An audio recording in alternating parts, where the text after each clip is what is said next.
Imagínate estar en una clase de arte, recién salido de la Primera Guerra Mundial, sin un brazo y con recuerdos que todavía te persiguen.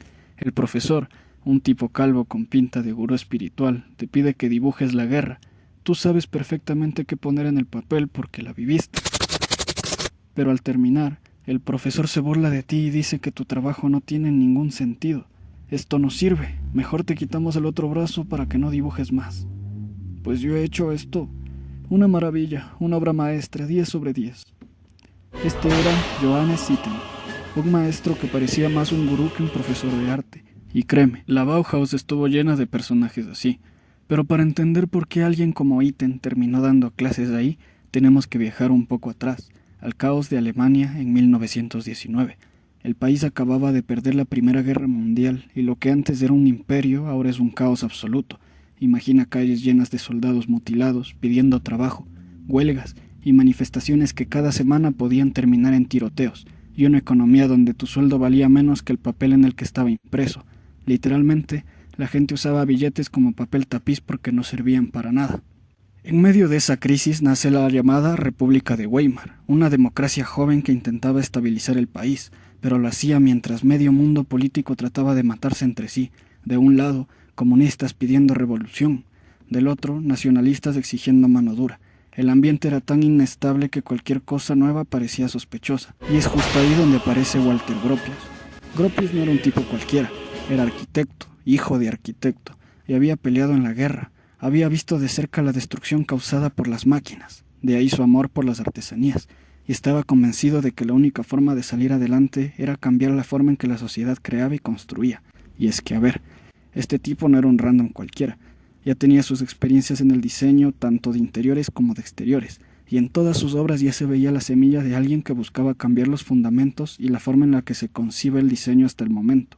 Así, colaboró con estudios de diseño y personas muy famosas de la época, ganándose un nombre como arquitecto y consiguiendo influencia para ser nombrado director de su propia escuela tiempo después, escuela que seguiría su filosofía. Su idea era revolucionaria, unir artes, artesanía y arquitectura en un mismo proyecto. Nada de artistas encerrados pintando para mecenas ricos, ni de fábricas produciendo objetos feos y baratos. Lo que Gropius quería era una escuela donde los estudiantes aprendieran en talleres, con las manos, creando objetos útiles y bellos a la vez. Una comunidad que mezclara creatividad, técnica y vida diaria. Esa escuela se llamó Bauhaus.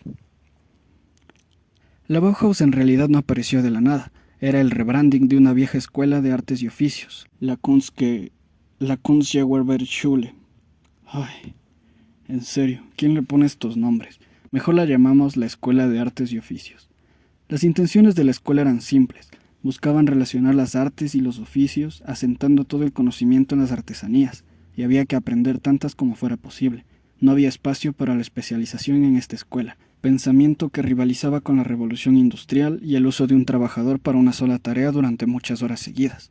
La Bauhaus se autoproclamaba como antiacadémica y se buscaba que los estudiantes aprendan desde la vida real. Para ello tenían un sistema donde no habían profesores, sino maestros, y en la jerarquía seguían oficiales y aprendices, no alumnos.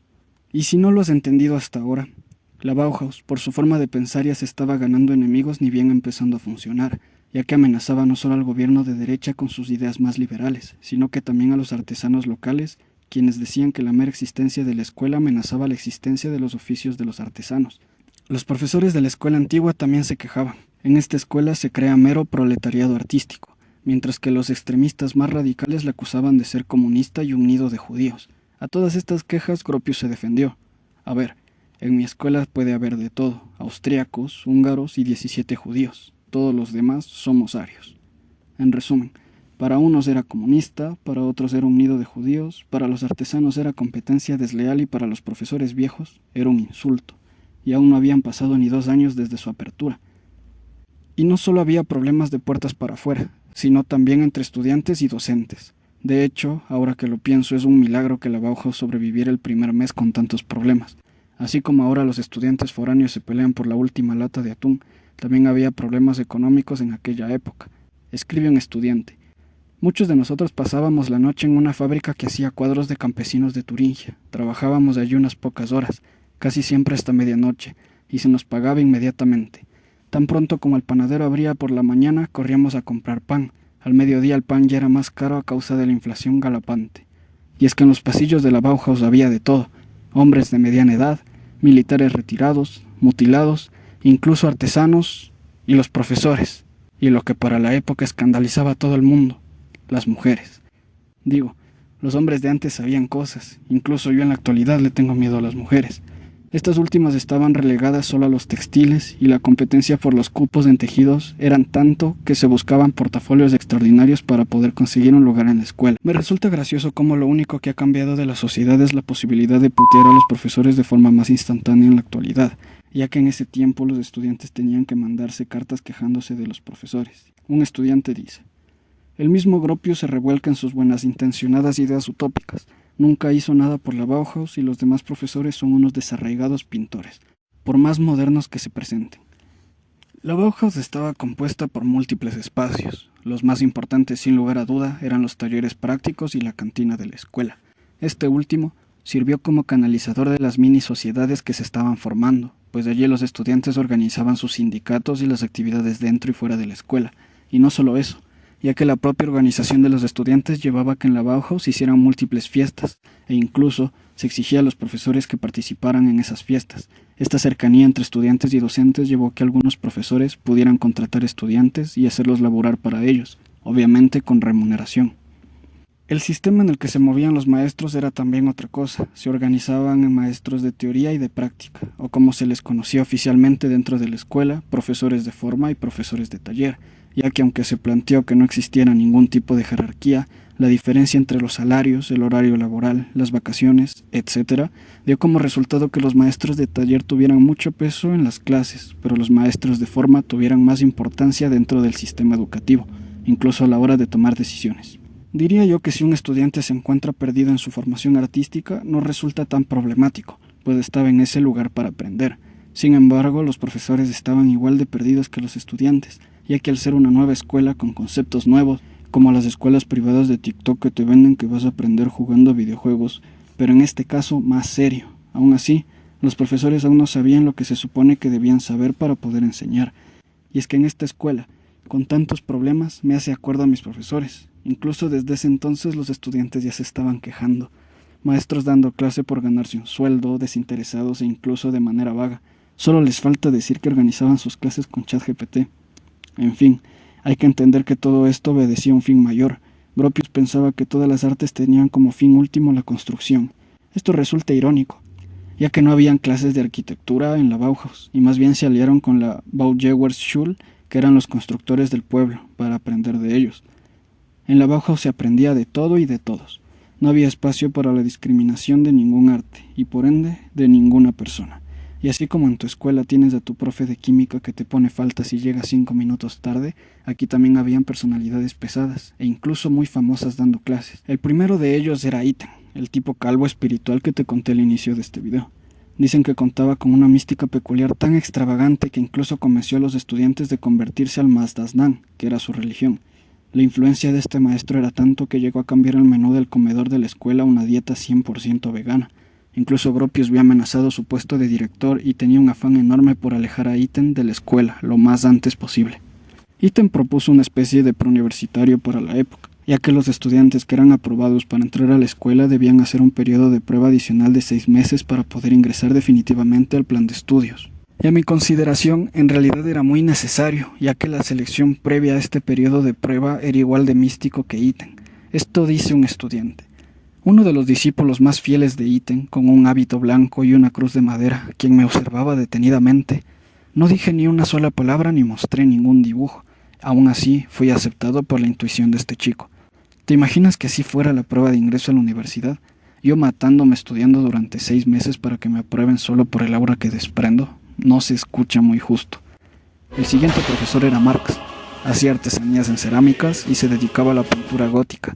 En realidad no hay mucho que decir sobre él, un profesor muy promedio, sin pena ni gloria. El tercer maestro oficial era Feininger, quien dio clases en la Bauhaus del inicio hasta el final, pero era muy criticado por los estudiantes por ser un vago, un burro, e iba a calentar el puesto y no daba clases. Ellos eran los llamados maestros de forma, es decir, solo teoría. Los maestros de taller donde se debían hacer las artesanías y llevar a la práctica todo escaseaban bastante y en realidad ni siquiera talleres adecuados había. Muchas veces un artesano sin idea de enseñanza terminaba como profesor, ya que prestaba su taller a los estudiantes. Entre otros maestros estaba el nombre de Schlemmer, quien terminó dando cátedra de teatro dentro de la Bauhaus. Y aquí es donde me preguntas, pero tú dijiste que el fin último de la Bauhaus era la construcción. ¿Qué tiene que ver el teatro en todo esto? Pues bueno, justificaron esta integración diciendo que la actuación en un escenario es como la construcción. Requiere la estrecha cooperación de una cantidad de artistas y artesanos diferentes trabajando en equipo. Por lo tanto, este taller apoyaba como parte sustancial de la escuela. Acá me doy cuenta que en realidad algo cierto tiene esto. Mira, te lo explico así. No sabes cuántas partidas de League of Legends mandé al carajo por tener alguna persona en mi equipo que no trabajaba bien. Pero en la universidad definitivamente no podía hacer eso. Entonces aprendí a ser tolerante y a trabajar en equipo. Acá sucede exactamente lo mismo. Pero ahora te presento a los duros de los duros. Que si tienes algo que ver con arte o con arquitectura, seguramente ya has oído hablar de ellos. Hablo de Klee y de Wassily Kandinsky. A ver, el primero en realidad nunca había sido maestro, era un artista en toda regla, pero aceptó un puesto en la Bauhaus por la seguridad económica. El tipo vivía en Múnich, pero por los problemas económicos que llevaba el país, decidió irse a vivir a Weimar. Era un profesor estimado por sus estudiantes, pues aunque era un amante de la teoría, nunca decidió ser autoritario ni pretendió instaurar dogmas. Klee convenció a sus alumnos para que experimenten con técnicas y con el color, con la forma y finalmente con la fantasía. Por otra parte, el segundo, Kandinsky, pobre, emigrante y divorciado, cursando su segundo matrimonio, era un tipo ya famoso por sus obras abstractas. Pero yo no vengo a hablarte de su carrera ni de nada de eso, eso lo puedes investigar en Google. Yo te vengo a traer su lado más humano, su lado de profesor malhumorado que nadie entiende, así como los tuyos, para que te identifiques un poco, vaya. Había un estudiante que pensaba que la pintura abstracta era una tontería, así que para hacerse listo con Kandinsky le presentó una pintura en blanco y le dijo: «Maestro, por fin he logrado pintar un cuadro que representa la nada». A lo que Kandinsky respondió: «Las dimensiones del cuadro son correctas, pero tú buscas la terrenalidad. El color de la tierra es rojo. ¿Por qué has escogido el blanco?» «Porque el blanco es el color de la nada», respondió el estudiante. «La nada es mucho. Dios creó el mundo de la nada», y pintó manchas de amarillo, azul, rojo y verde. Y aunque pareciera pretencioso, el tipo de verdad se ganó al estudiante después de que pasara eso. Pero muchos otros estudiantes se mantenían a la idea de que el profesor estaba loco y hablaba puras cosas sin sentido. Dice otro estudiante: «En la última clase no dijo mucho, solo algo sobre las tensiones en el cuadrado. No entendí nada en absoluto y no creo que tenga tanta importancia». Amigo, ese soy yo después de 4 horas de clases. Entre clases teóricas, prácticas, críticas y sobre todo polémicas, con tanto genio rondando en los pasillos de la Bauhaus, empezaron a publicarse artículos que condenaban a la escuela de improductiva, ineficaz y de vender como revolucionario algo que se hacía en Francia ya 10 años antes. En un contexto normal, al escritor de aquel artículo se lo habría colocado como enemigo número 1 de la Bauhaus, pero como ya vimos, esta escuela rompía cualquier estereotipo y terminó haciendo lo impensable: ofrecerle un puesto como maestro. Ese escritor era Theo van Doesburg, y aunque en realidad nunca trabajó en la Bauhaus, su influencia en Weimar fue tan fuerte que varios estudiantes desertaron o cambiaron radicalmente de mentalidad. Podríamos decir que aquí comenzó una etapa marcada por continuos choques y transformaciones ideológicas dentro de la Bauhaus. La presencia de Van Doesburg introdujo un pensamiento opositor que empezó a tomar fuerza. No todos compartían la visión original de Gropius. Por ejemplo, Itten sostenía que había que decidir entre 2 caminos: o dedicarse al arte individual aislado de la economía, o sumirse por completo en la industria. Gropius, en cambio, defendió un punto medio: se podía crear con libertad artística sin dejar de pensar en el oficio y en la producción. Este debate refleja una tensión más profunda. Muchos estudiantes, influenciados por ideas románticas, creían que el futuro estaba en rechazar a las máquinas y volver a una conexión pura con la naturaleza, casi como si despreciar la técnica fuera un acto de rebeldía. Para Gropius, esa postura era un error. Él insistía en que la única salida era la de superar ese romanticismo y reconciliarse con el mundo moderno. Viéndose afectados por las ideas de Itten, Gropius decidió que debía debilitar el poder de ese maestro en la Bauhaus, o mejor, si podía, debía deshacerse de él. Finalmente, en 1922, y después de muchos malabares políticos, Gropius logró que Itten renunciara. Este profesor, Tan idealista como siempre, se fue a la escuela de la vida para aprender y profundizar más sobre el Mazdasnan. Como sustituto de Iten entró Laszlo Moholy-Nagy y con él un soplo de modernidad. Mientras Iten flotaba entre formas y colores espirituales, Moholy se vestía como el hombre industrial de su época, práctico, directo, un hombre de taller y laboratorio a la vez. Dominaba varias artes y sostenía con firmeza que quien no entendiera de fotografía estaba de algún modo discapacitado. Frente a la poética de Klee, para quien el arte era volver visible lo invisible, Moholy afirmaba que el alma misma no era más que una función del cuerpo, tangible, concreta y material. Los estudiantes, aún aferrados al expresionismo alemán y recelosos del constructivismo ruso, se encontraron de repente ante un curso preliminar completamente transformado. Moholy eliminó los juegos espirituales y las respiraciones de Iten, y dirigió la atención a la producción sobria de teteras, metales y vidrios. Para él, la máquina no era un enemigo ni un capricho, era la identidad de un siglo y negarse a ella resultaba absurdo. Con esta nueva mentalidad, la Bauhaus dio un giro decisivo. De un taller que veneraba la artesanía y el arte por el arte, pasó a formar oficiales capaces de operar maquinaria, y los docentes originales, antes ya cuestionado por no poder enseñar a todos los pintores, ahora veían amenazada su autoridad frente a la lógica implacable de la industrialización. A ver, si me lo preguntas a mí, este tipo entró a la Bauhaus como un revolucionario absoluto. Literalmente le dijo a Klee que creía en pura mamada, eliminó las creencias ayahuascas de Iten y estableció un giro completo en el pensamiento de la Bauhaus hasta ese momento. Ya no era arte y artesanía, las bases para fundamentarse en la construcción, sino que ahora se abrazaba la industria y las máquinas como parte de una nueva tecnología que podía ayudar. Pero con tantos problemas adentro y afuera de la Bauhaus, su imagen pública estaba hasta el suelo, ¿no? Y sí, estás en lo cierto, ya que tenían a gremios de artesanos, nacionalistas y población en general exigiendo su clausura. Al menos era así hasta 1923, cuando realizaron su primera exposición oficial. Antes de esa fecha ya habían hecho algunas exposiciones, pero ninguna de manera seria, y en realidad salieron fatales. Hubo un crítico que se atrevió a decir: una vez que terminas de ver las exposiciones de la Bauhaus, podías relajar tus adoloridos nervios ópticos yendo a observar el arte de la Academia Weimar, la cual era una academia más convencional y con las reglas de la época. Gropius tenía miedo y le daba vergüenza organizar la exposición, pero pese a todo, la Bauhaus se presentó finalmente en 1923. Las fechas coincidieron con las reuniones anuales de la Werkbund y pronto la curiosidad se transformó en multitud. Simpatizantes y curiosos se instalaron en los pasillos y escaleras del edificio, explorando cada rincón de la muestra.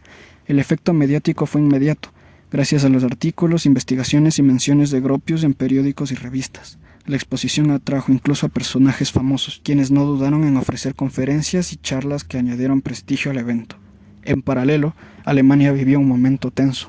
La amenaza de un colapso total por la inflación generaba tensión, pero la reforma monetaria en 1923 y la posterior estabilización industrial en el 24 trajeron un respiro, y con él la posibilidad de orientar la Bauhaus hacia el diseño industrial y la producción masiva de objetos. La influencia de fabricantes como Henry Ford popularizó la tecnología, mostrando que la industria podía ser aliada del diseño. Este espíritu se plasmó claramente en la casa Am Orn, construida con materiales sencillos y pensada para ser reproducida en masa. Sus 6 metros de lado en la sala mostraban cómo un hogar podía ser funcional, estético y económico al mismo tiempo. Las publicaciones de la época elogiaron la muestra, destacando no solo la innovación arquitectónica, sino también la visión industrial de la Bauhaus, consolidando la exposición como un hito en la historia del diseño moderno. La exposición había sido un éxito, pero la felicidad no duraría mucho. En 1924 un partido político de extrema derecha ganó en Weimar, y con ello los días de la Bauhaus parecían contados. Entre requisas, protestas y el constante seguimiento a Gropius por levantar sospechas de izquierdista, la política comenzaba a ensombrecer seriamente el futuro de la escuela. A pesar de que la venta de juguetes, tejidos y artesanías habían asegurado cierta estabilidad económica, la presión externa crecía. Al mismo tiempo, las tensiones se filtraban dentro de los talleres. Feininger comprendía la necesidad de adaptarse a los tiempos y al industrialismo, mientras que Klee y Kandinsky lamentaban los resultados. Mientras Gropius insistía en describir los talleres como laboratorios y orientarse hacia la producción industrial, sus colegas aún esperaban encontrar un equilibrio entre la racionalidad y la creatividad, sin ceder por completo a la lógica de la máquina. Los problemas con los profesores no paraban, y encima afuera los artesanos locales estaban más furiosos que nunca. Criticaban fuertemente la decisión de implementar la máquina y la tecnología en la escuela. Con tanta polémica, finalmente en 1925, Gropius y el consejo directivo decidieron que la escuela cerraría. Los problemas que más se destacan para esta decisión fueron que el Estado, buscando la primera excusa para poder cerrar definitivamente la escuela, decidió recortar a mitad su financiamiento y dar solamente 6 meses de contrato más a los profesores. El cierre realizado por Gropius era anticipado y en realidad era ilegal, pero no había nada que le importara mucho menos a los extremistas, y lo dieron por válido. Los estudiantes y los maestros más rápidos se fueron a Frankfurt, que sirvió como colchón académico de la Bauhaus. El resto, un poco más pacientes, pasaron de la calle a Dessau, una ciudad entre Berlín y Weimar que resultaba prometedora a primera instancia. Parecido a la primera ciudad de la Bauhaus, Dessau era la cuna de las clases altas, de duques y príncipes, pero en esta ciudad preferían gastar el dinero en el arte antes que en la guerra, y además, Dessau tenía solamente 70.000 habitantes, pero tenían la riqueza concentrada, ya que era el centro de la industria química alemana, guardando alrededor del 25% de su producción. Gracias al apoyo del alcalde de la época, Fritz Hiss, la Bauhaus encontró en Dessau un nuevo hogar con respaldo de la industria local y un presupuesto que para Weimar resultaba casi inimaginable. Por primera vez se dio alojamiento a estudiantes y profesores, aunque no todos pudieron trasladarse. Casos como el de Schlemmer, quien quedó trabajando en el teatro de Dessau en lugar de entregarse a la Bauhaus, sembraron cierto resentimiento hacia Gropius. Antes de contar con su propio edificio, la escuela se había alojado en la vieja Escuela de Artes y Oficios y ocupaba algunos talleres del museo de la ciudad, espacios que apenas alcanzaban para tanta actividad. Con la mudanza llegaron también cambios profundos. El optimismo democrático de Weimar quedó atrás, dando paso a jerarquías claras entre artesanos y artistas. El sistema de maestro y aprendiz se diluyó, y la escuela dejó de formar únicamente artesanos y artistas para centrarse en crear colaboradores de la industria, expertos en técnica y forma, marcando así el comienzo de una Bauhaus más pragmática, industrial y orientada a la producción masiva. En 1926 se inauguró sorprendentemente rápido el nuevo edificio, y solo quiero que mires esta chulada. ¿Cómo podían los nazis más radicales querer acabar con esta obra? Era una locura construida con materiales innovadores y pensado para experimentar con la enseñanza y la vida estudiantil. La estructura albergaba áreas de enseñanza, talleres, teatro, cantina, gimnasio y 28 estudios para los estudiantes, coronados por una azotea jardín. Lo más impresionante a simple vista era la enorme pared de cristal en el ala de los talleres, razón por la que la escuela se ganó el apodo de la pecera de Dessau, y un puente de 2 pisos que cruzaba la calle, donde se ubicaba la administración y el taller privado de arquitectura de Gropius, que más tarde se convertiría en el departamento de arquitectura. El edificio era un laboratorio en sí mismo, armazón de cemento reforzado, suelos apoyados en vigas y cubierta plana impermeable, un manifiesto tangible de cómo la Bauhaus no solo enseñaba diseño, sino que la encarnaba en su misma arquitectura. Pero bueno, continuando con la historia, con la llegada del departamento de arquitectura en la Bauhaus se instauró a Meyer como su docente. Se critica mucho la llegada de este profesor, ya que se proclamaba de izquierdas y era muy crítico con la Bauhaus, tachándola de pretenciosa y de hostigosa con sus formas y colores. Asimismo, el hecho de que llegue un izquierdista a una institución que se denominaba neutral para poder sobrevivir puso el foco de la atención pública en la Bauhaus, otra vez, para variar.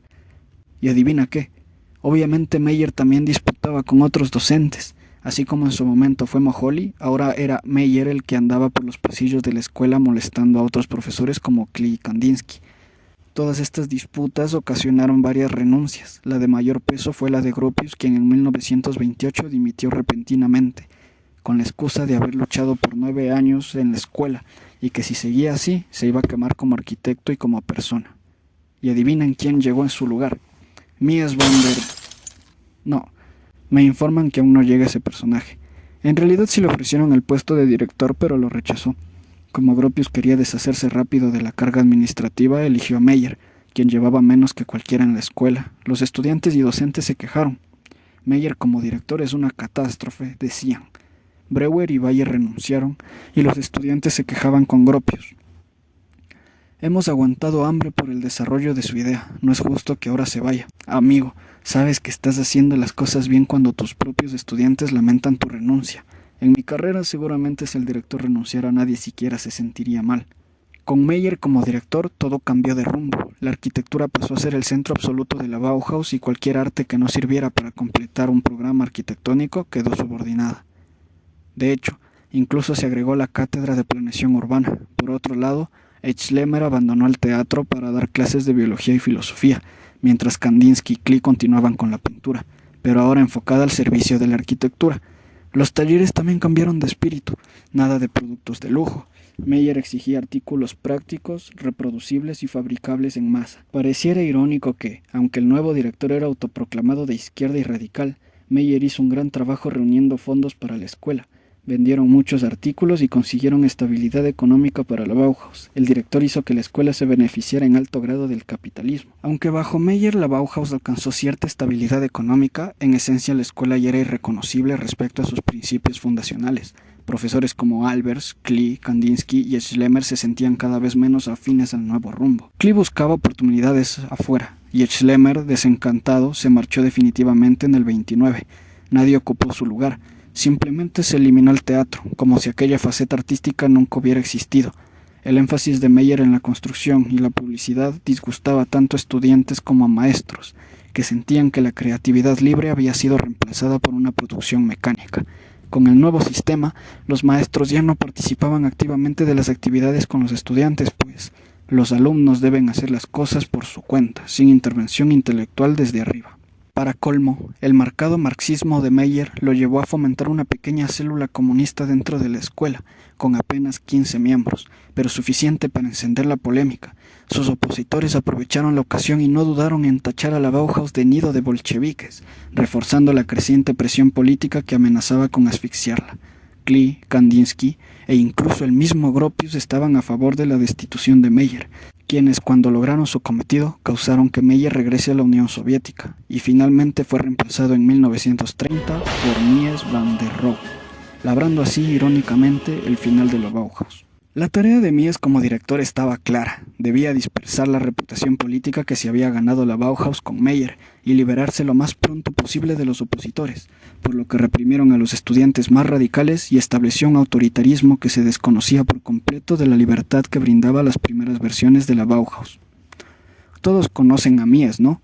El arquitecto famoso por plasmar varios edificios enormes de hormigón y vidrio. Y es que él era reconocido por llevar a cabo proyectos que implicaban cientos de miles de dólares, por lo que no es sorpresa para nadie que incluso se cambiara el enfoque de los proyectos de los estudiantes. Antes eran productos producibles en masa y funcionales, ahora eran productos elegantes y lujosos. Esto por supuesto causó el descontento de los estudiantes, quienes se sentían traicionados, pues sentían que debían ser preguntados antes de realizar un cambio tan importante de director. Los estudiantes exigieron a Mies mostrar sus proyectos para saber si estaba apto para dirigir la escuela, pero como en la cadena alimenticia académica los estudiantes son el último pilar, pues no se les hizo caso. La situación en la Bauhaus estaba tensa, tanto para estudiantes como para docentes. Para bien o para mal, Klee y Kandinsky renunciaron a la escuela, pues habían conseguido oportunidades laborales que iban más afines con sus creencias. Los estudiantes organizaban mitines ruidosos en el comedor de la escuela que incluso casi llegan al amotinamiento. Se retó a Mies a que saliera de su oficina a defenderse. En su lugar, solamente se llamó a la policía y se expulsó a los estudiantes a cargo de todas las manifestaciones. Con Meyer fuera y Mies al mando, la Bauhaus se inclinó todavía más hacia la arquitectura, hasta el punto de que los talleres fueron perdiendo fuerza y quedaron prácticamente paralizados. La teoría reinaba sobre la práctica, y aquel espíritu juvenil y experimental que había definido a la escuela fue borrado sin dejar rastro.